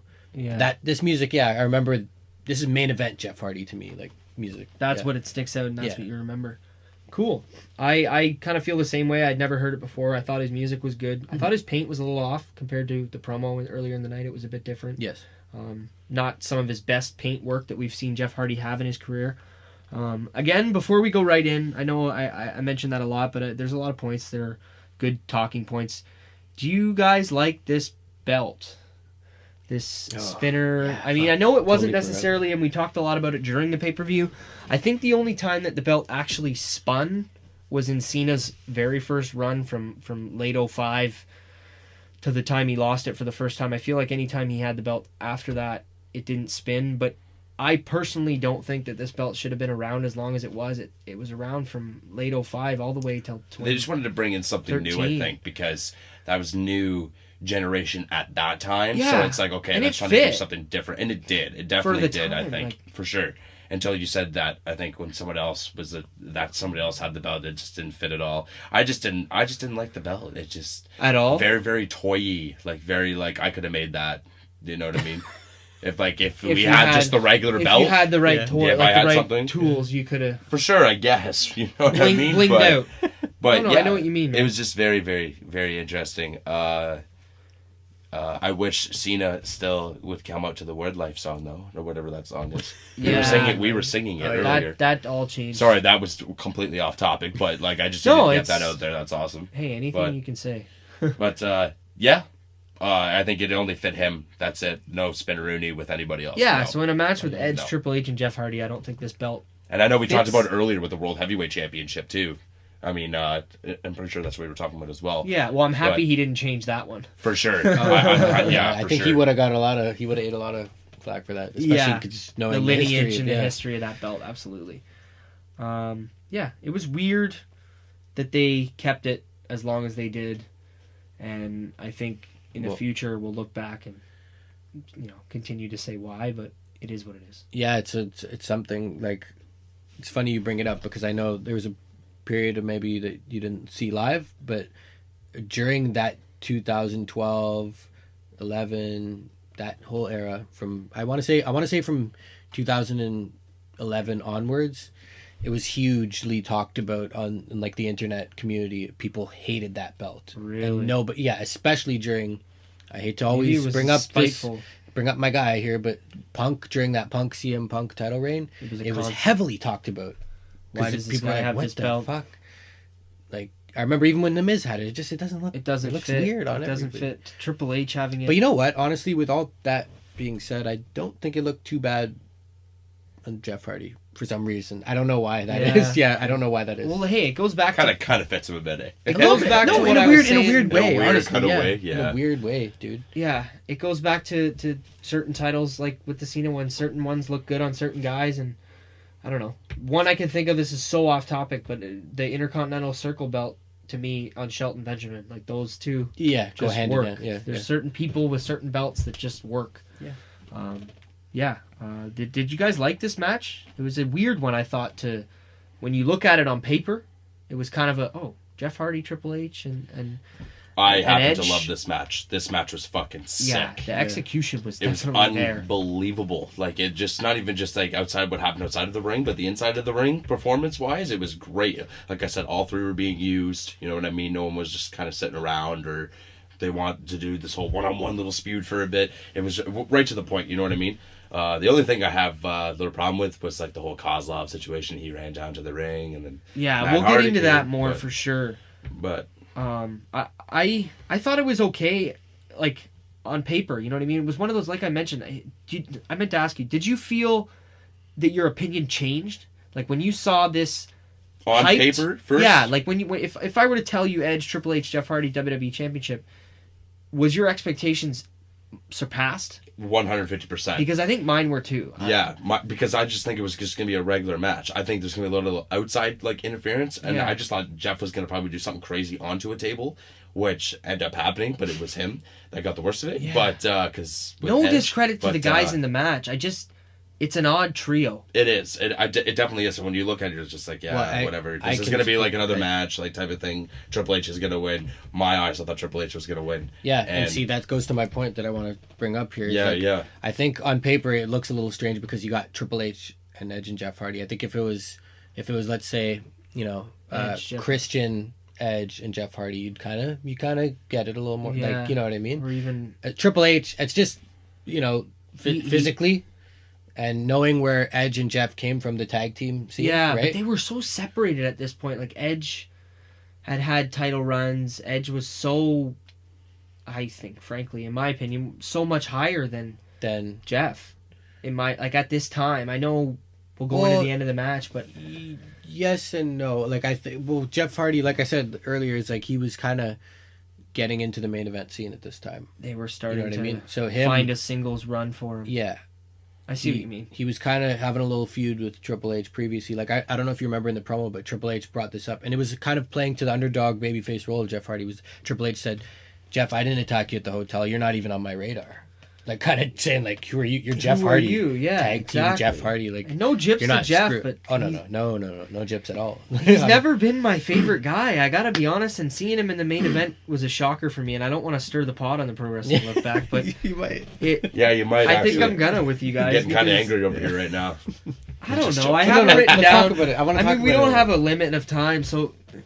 I want to talk about it a bit. Is this guy a main eventer? Like, should he be? Was he always? Because to me, like... 100% he was. They could have not had him in the main event, and I don't feel like he would have been a When guy. he went on his singles run, yes, for sure, because of what he was doing in his singles run at the time. And you know what I think for sure, man. But just pulling him out of the tag team and just throwing him in there—that's a completely different story. That's not what happened. I'm not saying that's what I'm trying to say. I'm not trying to say like, you know what I mean. Yeah. He had a little run with the singles thing going on for a while. Him and Matt. And, like, it worked out for both of them in my eyes. Obviously, it worked out for both of them, as you can tell. Yeah. But that's how I feel about the situation. Mm-hmm. You? Because I still got stuff to say. So yeah, no. Okay. Short and sweet, though. Short and sweet. Yeah, I'll try. Okay, but everybody knows this, and I'm not knocking Matt. I love Matt Hardy, but Jeff was always the favorite because he was the stunt man of the group, right? That's very true. So with all that being said, and I know. Like, maybe you didn't see it all real time. Neither did I. A lot of the Jeff Hardy run I didn't see real time. But hold on, wait. Yeah. Is that his reactions, they just started to get more and more and more. The people were into him, man. And I think, like, you can't deny that ultimately. It's like... Do you think... Because I think my main point with this is... People kind of made him a main eventer, too. Well, that's what I'm just going to get to. I feel this is just me saying this as a fan of pro wrestling, you know, more modern day than past. Mm-hmm. Is he a guy that if he wasn't pushed, would we be talking about why was Jeff Hardy never champion? Would he have got the same kind of backlash that somebody like Daniel Bryan got when he wasn't pushed as champion? Or do we believe that he deserved it, but he could have also not had the championship and we wouldn't think, oh, why isn't Jeff Hardy champion? I honestly, it's not really because I'm a Jeff honest fan. Opinion. Like I said, these are questions because I'm a Jeff curious. fan, but I probably would have been wondering because, dude, I still wonder why Matt Hardy has never had the world to tell you the truth. Yeah, because he's great. Yeah, he went on his good singles run. He went on a good singles run. Yeah, well, now in 2018, I look at him higher than Jeff because of what he's been able to do with versatility. So, like, yeah, I look at Matt that way. Yeah, I guess that's true. People even still look at Christian like, why didn't he get more? Yeah, I guess you're right, man. I don't want to completely turn around on my own opinion, but I don't know. You're not wrong. I think it's like we've said, it's objective and opinion based, and we'll go. I'm sure when we look back at more Jeff Hardy matches, my opinion might change over time. Yeah, but you know, it's turned out good, and it was a shame, honestly, that stuff happened with him at that time, where it led to his release, because like they obviously trusted him and gave him the ball. And the crowd, man, like, you'll see as we look into some other stuff, people with the face paint and the arm sleeves, men, women, and kids, and that's a rare. Yeah. Hey, he was giving the sleeves out, and we had, you know, he was pretty over in this match. But we'll talk more about the actual match. Yes. There was a real nice split-legged pin from Jeff. I know you guys mentioned that to me, and you wanted me to bring that up to you guys. They did a good job of 3-man spots, combining 3 people into a triple threat match that sometimes can be one guy rolls out and 2 guys work and the other guy comes back in and another guy rolls out. That's what I was saying earlier. Yeah, they did a good job of taking 3 guys and making spots. Exactly. 3-man spots, I guess you'd call them. I had it written down that they were outside too much, but I'd go back on that now, looking back at the match. I think that they, like I said before, they did go back and forth. They split it up. I remember you kind of saying that in between too, like. And this is funny because I have these 2 written down right beside each other. I had wrote down that the match was kind of all right, And then right after that, they went outside and they started doing all this stuff with the tables. And I felt like this took that match to the next level that it needed to be. Yeah, it was kind of in a zone where... we started jumping, and I was freaking the fuck out. Yeah, like, you that, know what I mean? So, that like... table spot was nuts. First, I thought Triple H was going to hit him with a pedigree. He reversed it. You think you're going to get the twist of fate. And then Triple H moves out of the way. Jeff Hardy turns around. Edge hits him with the spear. They go through the table like, Jesus. Who came up with that? Like, I don't know if it was Triple H or Edge or Jeff or the three of them together or somebody backstage. But remember, you got to tell the fans too that are listening that they was on top of a table at the time. Yeah, they were standing on top of a table and went through another table. Edge was on the ECW table, ran across, jumped onto the Raw table, and then speared through the SmackDown table. Exactly. He speared Jeff, through the SmackDown table. But Edge is crazy. He is. Anybody who's going to jump through a flaming table. By the way, Canadian. Yes. By the way, again, Edge. Canadian. T-Dot. Edge. Good spot. Yep. I can't complain. No. Anything to say there, guys? No, it was wicked. It caught me off guard too. Like I said, I've watched this match before. Yeah. And I knew the outcome, but I totally forgot this spot. And I thought it was a twist of fate. Yeah, so did I, man. I thought the twist of fate was happening for sure. Yeah. After that, we had Kozlov come out. I know you mentioned that before. You weren't a big fan. I'm upset we didn't get a little music drop. Yeah, personally. Big fans of the Kozlov beat. Definitely a good beat. What did he do? He just messed with Triple H a little bit? Yeah, Triple H was going for the pin, and Kozlov pulled him out. And then we got Matt Hardy. Because of earlier in the night, the opener that shouldn't have been the opener. We had Matt Hardy kind of help. He didn't really help Jeff because Jeff was still selling from the spear. See? Yes. He was still selling pretty hard, which is leading to what you mentioned prior about maybe him the one screwing over Jeff, because he certainly was not out here to help Jeff. That's right. He was just out here to get Kozlov. That was definitely his mission with coming out. Other than that, they kind of all got back in the ring. I don't really know the sequence exactly how it went down, but I know that Triple H took a spear from Edge and kicked out. I thought that was strange, especially nowadays. I don't know if it's nowadays because of Roman, and I'm not just saying this because I don't like Roman, but the spear to me is over as shit. Like you get hit by a spear. Yeah, not many guys kick out of the spear. Get the wind right knocked out of you. But what, on a random note, like I know you've watched a lot of Edge too. Yeah, but sometimes I feel like the spear wasn't always protected, like as it is with Roman. Yeah, where at certain times, yes, Edge just boom hit the spear. 1, 2, 3. Yeah, I just think it was weird because there was no spear, sell for 25 seconds and then cover him. It was spear. Cover, kick out. But it just together. I don't know. I see stupid little shit like that and I noticed it. But we had Triple H with a pedigree. Wait, one more. Yeah, before we get to the finish. There was a chair shot that that Jeff Hardy gave Edge. Thank you. I didn't write that down. Thank you. Oh my goodness. The one Describe it. So Edge was on the inside of the ring there. I think, Edge was setting up for the one-man concerto. That's what it was. He was going to deliver the one-man concerto to Triple H, so he had the two chairs. And by the way, it wasn't Matt Hardy, it was Jeff Hardy. That hit Edge in the head with the chair. I think he just said Hardy. Oh, okay. Oh, sorry. I think I said Matt, my boy. Either way. My bad. And... so the one-man concerto, he was going, and Edge, he's swinging back, and from behind, Jeff Hardy snatches the chair, one-handed, whacks him solid over the head. It was a good one. It was a stiff little shot, too. Shots were still going on. Yeah, 2008. I guess, yeah. It's crazy. 2008 doesn't sound like 10 years ago, but it is 10 years ago. I thought the headshots were done, too. By that point. I think it must have been when the shortly PG after came in. Yeah. Around the same time they got rid of the FU for Cena and stuff like that. But yeah, so we had... That happened. Triple H hits Edge with a pedigree. Yeah. Kind of goes in for a cover, but he's selling hard, which I liked. He had one arm, just kind of the one arm pin. And then fantastic camera work. Whoever was producing this segment backstage behind the trucks or whatever they do. I'm not a production guy myself, but kudos. The camera work here. Where was Jeff Hardy? Nowhere to be seen. Swanton bomb. Well, remember before that even happened, he went to go hit it, and then he got pushed from Triple H. Remember, and hit the ropes. Absolutely. Yeah, came down. That was a bit earlier. Yeah. Oh no, it was before that. Remember, it was before that, and then him and Edge, Triple H and Edge got into it for a second, and then that's when I think Edge got hit, and then Jeff got back up, right, and then Triple H hit him with the pedigree. Then he went to pin him, and then boom, out of nowhere. 1, 2, 3. Because we weren't expecting that. But when the fans started getting screaming, I'm like, what the fuck? And What's then, going on? But Boom. Jeff was climbing the ropes. That's right. Little did we know. That's Jeff right, was yeah. climbing the ropes. Swanton.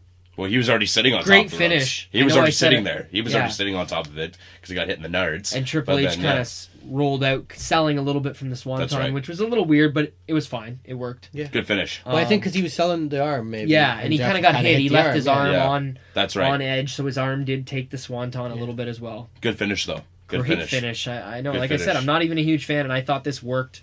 Shout out again to the production guys for the camera angle and hiding Jeff Hardy when Yeah. they were showing the pin and The him. bottom ring camera view. Yeah, it was good. It worked. It was great. This was Jeff Hardy's first WWE title win. Yeah. First title win. Any comments on that, guys? No, not really. I know you guys were bigger fans of Jeff than me, so Not really, to be honest. It's cool. It's Yeah. about time that I think he got it at that time. So it was just really nice to see. I was losing it. Like I said, I wasn't expecting him to win at all. Yeah. So I thought for sure Yeah. Edge was actually gonna. I knew. Yeah, I thought he was gonna kick out though. I thought Edge was gonna kick. Yeah, same So- here a little bit, to be honest. I But didn't then know that was the finish. I don't know if he would have kicked out. He got a pedigree and then Swanton. Well, it's So- funny. I don't know if it's probably because I'm a Jeff Hardy fan. I remember the exact finish, but it was cool for me watching you guys react to it. Yeah. Honestly, I enjoyed that was Totally. cool. No, that's one of my favorite Because I things actually remember the whole about scene. this. I remember that last sequence and how he came out of nowhere with the Swanton, and I knew how it was going to end. Yeah. And I kind of could sense that Younger didn't think Jeff Hardy was even going to win. Neither No, did you, probably. I did right? not Like, think he was going to win at all. So it was cool to watch you guys react to it and enjoy the spot. Like, it was a wicked spot. For sure. And it's funny, when I seen Jeff kind of celebrating after with the fans in the Armageddon set, and I was like, I feel like I've seen parts of this, and my memory totally washed it away, because I know I've heard Jeff Hardy talk about winning his first WWE championship. And yeah, it was a cool moment. It was a good moment.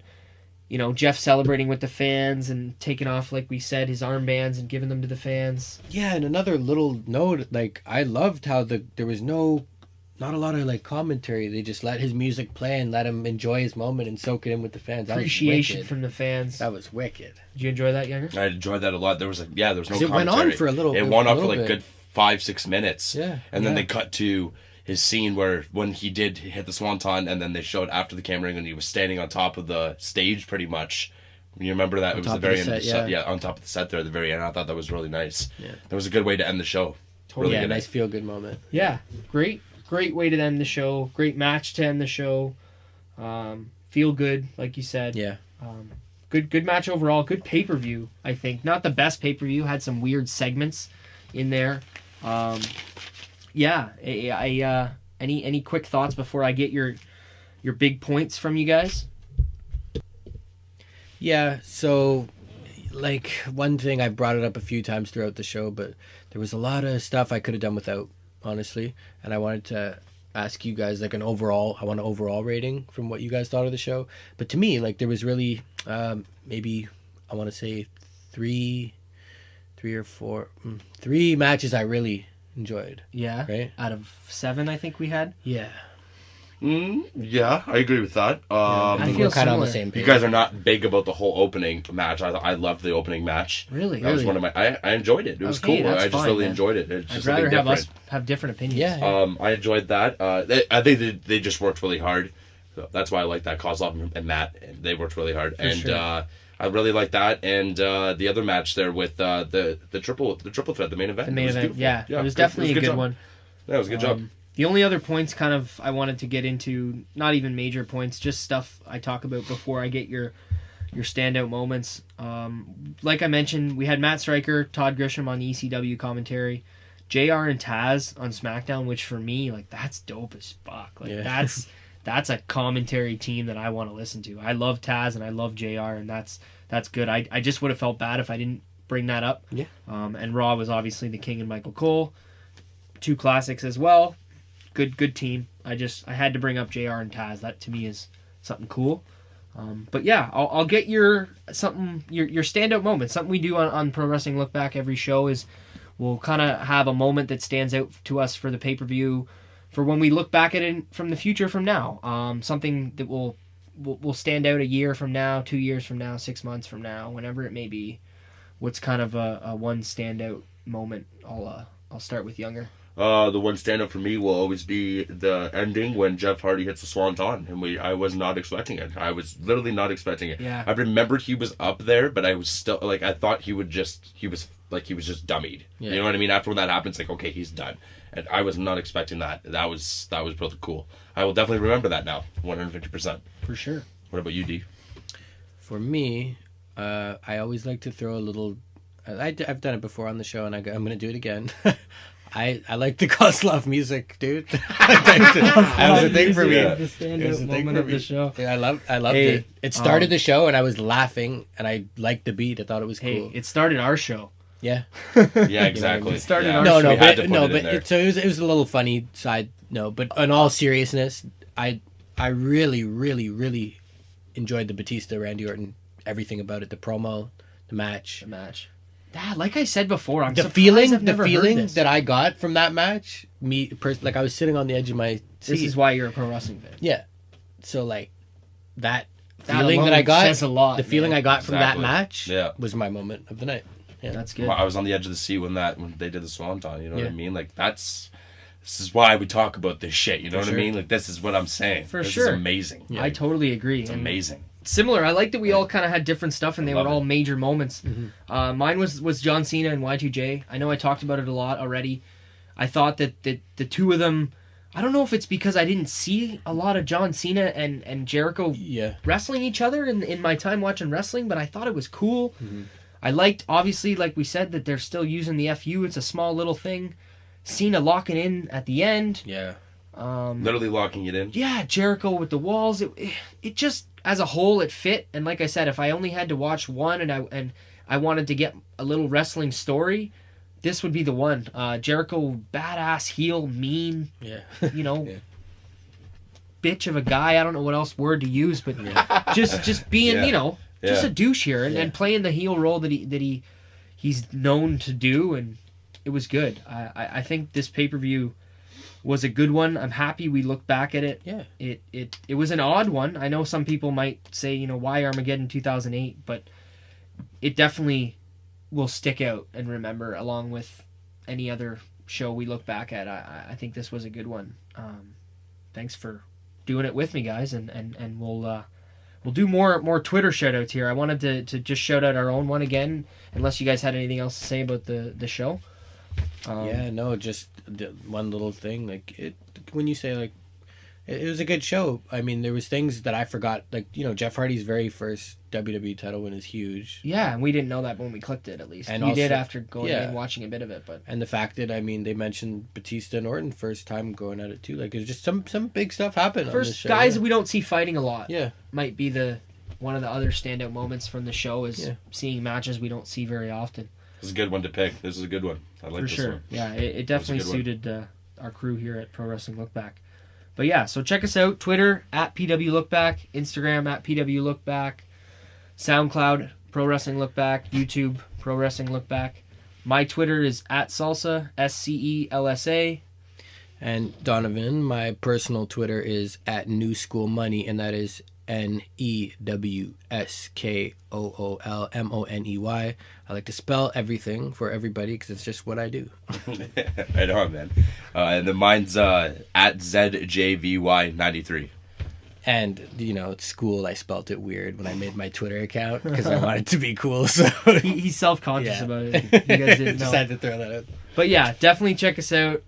If you want to, you know, know more about us, check us out on our own social media platforms. And thanks for joining us. I had one other thing I wanted to get into with the show. This is a new segment we're gonna throw in to the end of our pay-per-view look back shows. It's Oh, you didn't tell me about this. yeah. Just kidding.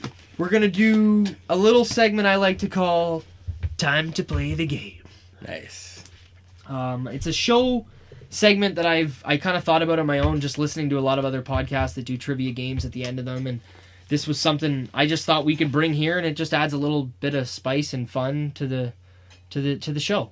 I don't know if we're gonna stick with the name "Time to Play the Game" or other names we've been throwing around, but we'll figure it out for you, and we kind of hope you guys enjoy. So now it's time to play the game. The show game that we have here is basically it's kind of a guess the pay-per-view format. I have 5 matches from a random pay-per-view that I've selected. No, I'm sorry. I'm gonna just wanted to. No, it's totally cool. I have 5 matches that I selected.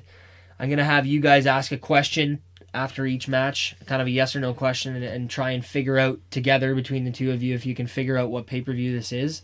Hopefully we won't have too much dead air for you guys, but then again, this is kind of a segment we're just throwing in at the end of the show to entertain anybody who's listened along this far. I'll start it out. The first match of this pay-per-view that you guys are going to guess is Baron Corbin versus Jack Swagger. So now you guys can ask me any question, any yes or no question that can help you figure out what this pay-per-view could be. Baron Corbin. Well, younger. I know that's your guy, Baron Corbin. Yeah, definitely a guy that... And Jack Swagger. So it's got to be a little more recent if Baron Corbin's in it. It's not an NXT thing, because I know Jack Swagger... That's right. Didn't do anything in NXT. He didn't have a little... I will say, I think for now, I'm going to stick to WWE pay-per-views for this game. Oh, yeah. At least. No, just to make it so you guys know I'm not going to be throwing you NXT shows or WCW or even PWG stuff. I'm going to stick to WWE pay-per-views specifically for this show, even if we don't stick to that at the Pro Wrestling LookBack. Okay, was the year 2015? No. So okay, your next... Do I get a question, or... Does that count for the both of us? Yeah, you know what? We can do it that way. We're still developing the game here on the show. Let's develop it right as we're doing the show. Give us another shot. We'll give you a question each after the match. A yes or no question only.